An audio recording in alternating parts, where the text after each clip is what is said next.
Tailored Expressions recently released the Talking in Circles card kit, and I want to share ideas with you today using the TE maps that are provided in that card kit to really extend the use of this kit by transferring that design onto different backgrounds and different colors of cardstock. So, I am going to be using those maps to create different colored backgrounds other than what's included on those maps. Let's take a look at the supplies I'm going to be using. I have the mini slim TE maps, the TE circles half and quarter die. I'll be using the mini slim postage stamp stacklets, the You Color Me Happy stamp and coordinating die, and champagne glitter cardstock. I have Oreo ink for the stamping of the sentiments. I'm also going to be using large and small non-stick scissors. I have a craft pick and a bone folder. I will be using my tweezers and repositionable tape. I have both sizes for the foam strips. And then the magic tool in all of this is going to be the press and seal. Not shown is a Misty stamp positioner and also paper trimmer. And then I also do have a scoring board. One thing I did not show here are my colors of cardstock. And the reason for that is because I did a bunch of die cutting off screen using the half circles. I placed all of my pieces in the simple storage for tiny things, and I am going to pick out a rainbow of color. So I will list off the colors that I'm using here, starting with cherry pop, bubblegum, lollipop, pink champagne, peaches and cream, candy corn, pineapple, Dijon, evergreen, lime zest, poblano pepper, rock candy, confetti cake, cookie monster, jelly donut, and eggplant. I'm taking all of those colors and matching them up similar to what the TE map looks like right now. I am using the TE map as a starting point, and once I have all of my colors picked out, I'm going to take that repositionable tape and I'm going to place it over all of those areas on the TE map. So that repositionable tape covers both halves, and then I could start taking my different colors and placing them over the top. So this is just going to temporarily hold these in place so they don't move around on the front of my map. All of these colors look really great on the white cardstock that it is printed on and also the toffee version, but I wanted to extend the possibilities of using different colors of cardstock for my background and also possibly stenciling on a background first. After I went through and lined up all of the different half pieces, I'm going to take a piece of press and seal. This is going to have kind of a tack on one side. I'm going to place it over the top of my design and then really push down over those circles so that the cardstock sticks to my press and seal. I'll then take my scissors and trim off any excess at the bottom. I want to keep my press and seal pretty close to the size of the mini slim panel. And then I'm going to start carefully peeling this away. Now, this is a little bit tedious, but I think the results absolutely pay off. The repositionable tape that's kind of temporarily holding it, I'm just kind of carefully placing my finger in there to peel up the cardstock and then also pull that white cardstock away so that all of my circles are stuck to that press and seal. If any of the circles kind of shift out of place, I can carefully position them back since I do have the basic design of it. And I thought this was just a really great way to take that map design that TE is providing and transfer this to any background and any color of cardstock. Off screen, I went ahead and die cut the mini slim postage stamp stacklets out of blue corn cardstock.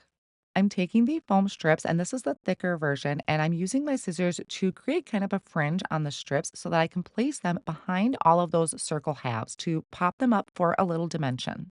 Again, this is just an extra step. You could just add adhesive to the back of all of the circles and place it directly onto the card front, but I do like adding that little bit of pop-a dimension. To remove the backing on all of the foam strips, I like to hold the cardstock down on that press and seal with my craft pick and then carefully peel up the backing. Sometimes by picking up the backing, we can also be picking up the circle off of the press and seal, so you do want to be careful of that. I'm going to put a little bit of that repositionable tape on the back of my postage base, and that's going to secure it down to the work surface so it doesn't shift around while I'm trying to line up my circles.